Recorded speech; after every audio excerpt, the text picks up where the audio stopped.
He's stranded on an island where no one survives the night. Every sunset, monsters emerge from the ocean hunting him down. But when he finally learns what they're really after, he discovers the true monster was never them. The story opens in the South Atlantic Ocean, where a research vessel carries a weather officer named David toward a remote island. The government had dispatched David to this isolated location to monitor and document climate patterns for an entire year before returning to civilization. Following a lengthy voyage across open water, the ship finally approached the barren island, and David disembarked using a small boat. The desolate island appeared completely lifeless, without even birds in the sky. A lighthouse and modest dwelling stood as the only structures previously occupied by Weather Officer Robert, whose assignment had concluded. David would now inhabit these facilities for 12 months, collecting meteorological data, while Robert departed on the returning vessel. Upon inspecting the dwelling, the captain and David discovered Robert's belongings scattered chaotically throughout the rooms, with no trace of the previous occupant. Suspecting Robert might be at the lighthouse, they headed there immediately. The lighthouse perimeter was encircled by sharpened wooden stakes planted in the ground, as if deliberately creating a barrier. After knocking repeatedly without response, they forced entry and encountered a man named Gruner inside. When questioned about Robert's whereabouts, Gruner stated bluntly that Robert had perished at sea and never returned. The captain offered David passage back to the mainland, but David declined, believing an accurate weather report could earn substantial compensation. The captain handed David a firearm for protection, warned him the location seemed dangerous, then departed with his crew, promising to return in 1 year. After the ship's departure, David organized the dwelling to make it habitable. Once darkness fell, he discovered Robert's diary in a drawer containing extensive notes about the island, including references to mysterious creatures. Though many entries remained incomplete or unclear, strange animal sketches filled several pages alongside a photograph of Robert's wife. Exhaustion overtook David as he read, and his eyes closed. The following morning, while collecting weather data near the shoreline, David noticed stones and shells arranged in peculiar patterns among the rocks. He assumed Gruner had created these formations and resumed his work. Through binoculars, David glimpsed what appeared to be another person with Gruner at the lighthouse, but the figure vanished when he blinked. That night, as David worked, someone knocked at his door. Assuming Gruner had come to visit, David called out, but received no answer. Approaching the entrance with his lamp, David heard inhuman sounds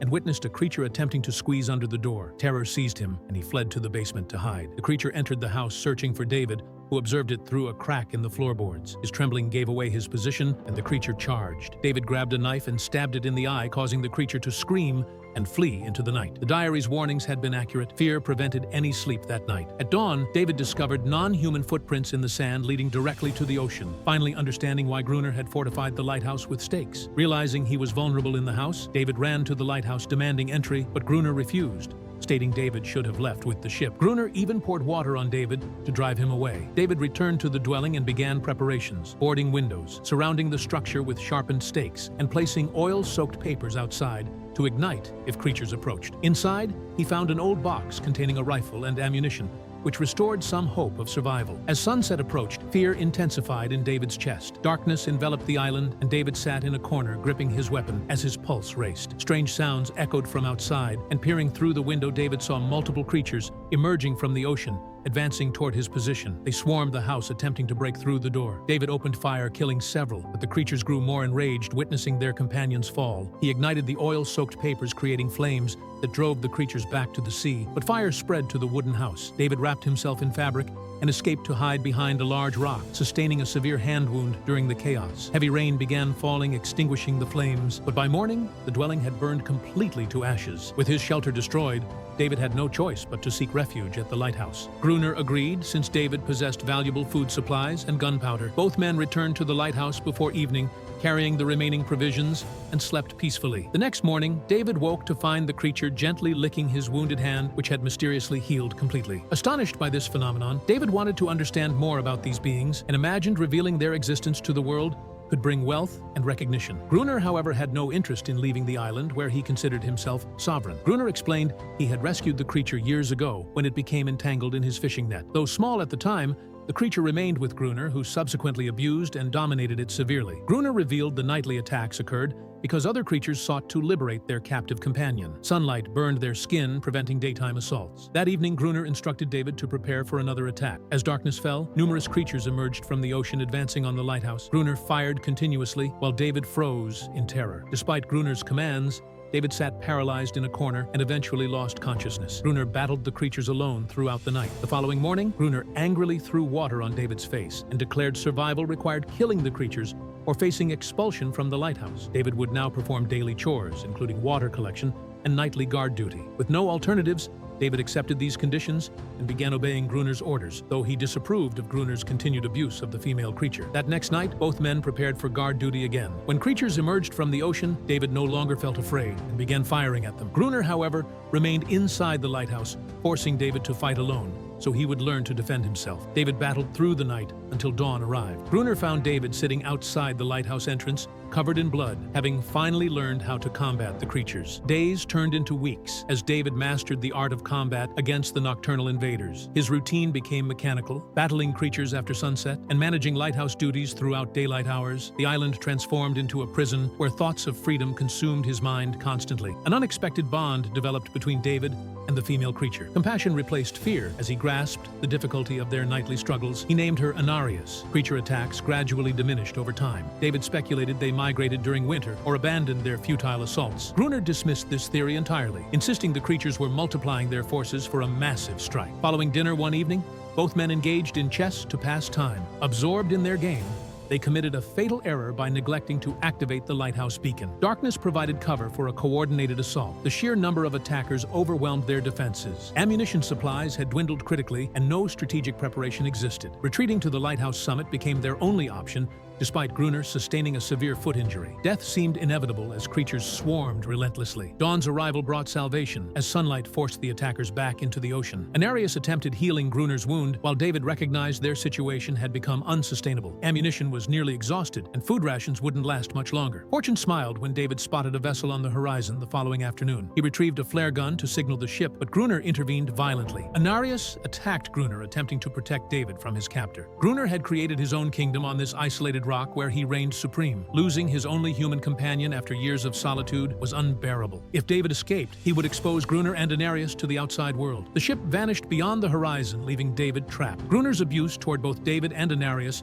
intensified over subsequent days. David crafted a miniature boat from fishbone as a gift for Anarius. Upon receiving it, Anarius led David to a hidden corner of the island, revealing an actual boat. Gruner acknowledged awareness of this vessel, explaining that shipwreck survivors had sought refuge on the island but perished before sunrise. The creatures had massacred everyone. The doomed ship had carried explosives before a storm sank it offshore. David proposed diving to the wreck using available equipment to retrieve ammunition or dynamite. Gruner initially refused, but David remained determined to attempt this dangerous mission. A romantic connection blossomed between David and Anarius, which Gruner observed secretly with growing jealousy. Fearing Anarius would steal David's loyalty, Gruner devised a treacherous plan. He agreed to David's diving proposal, but intended to abandon David underwater after recovering the explosives, allowing creatures to kill him while reclaiming Anarius as his slave. Both men boarded the boat and navigated to the submerged wreck site.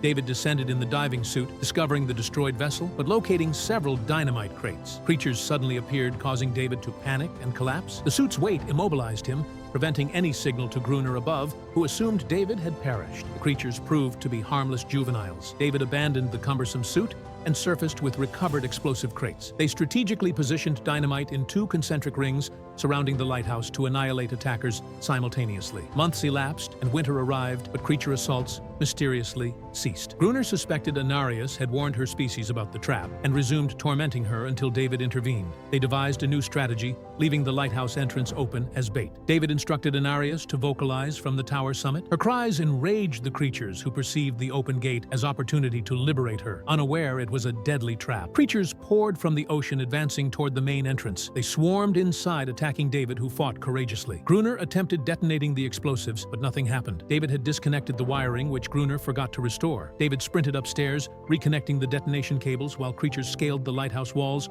with only Gruner preventing their advance. Once reconnected, David triggered the first explosive ring, obliterating numerous creatures. The second detonation followed, eliminating remaining attackers. The powerful blast rendered both men unconscious. Morning revealed Anarius had vanished, and corpses littered the landscape. David noticed a necklace on one fallen creature. Witnessing their suffering triggered profound guilt as he realized these beings possessed humanity despite their inability to speak. Gruner remained unmoved. Attacks ceased permanently, but anguished cries echoed from shore daily. David comprehended the devastation caused by misunderstanding, families destroyed and children orphaned unnecessarily. Young creatures appeared in the shallows, having lost their parents. David arranged stones in a circle, placing the toy boat at its center, hoping Anarius would return. Hours of waiting proved futile. The following morning, David discovered Gruner possessed an old photograph. The woman depicted was Robert's wife from the diary found on arrival. The photograph showed Gruner standing beside her. Weather Officer Robert had never died but assumed Gruner's identity, abandoning his former life to remain on the island permanently. This revelation extinguished David's hopes of escape. Evening found David at the shoreline where the toy boat had disappeared, replaced by a small creature holding it. David threw burning wood into the stone circle, signaling peaceful intentions. Anarius emerged from the waves, followed by her entire community. No attacks occurred, as the creatures sought only sanctuary for their young. Gruner arrived wielding his firearm. He demanded Anarius return inside, but she refused, no longer his servant. Witnessing his authority crumble, Gruner felt powerless,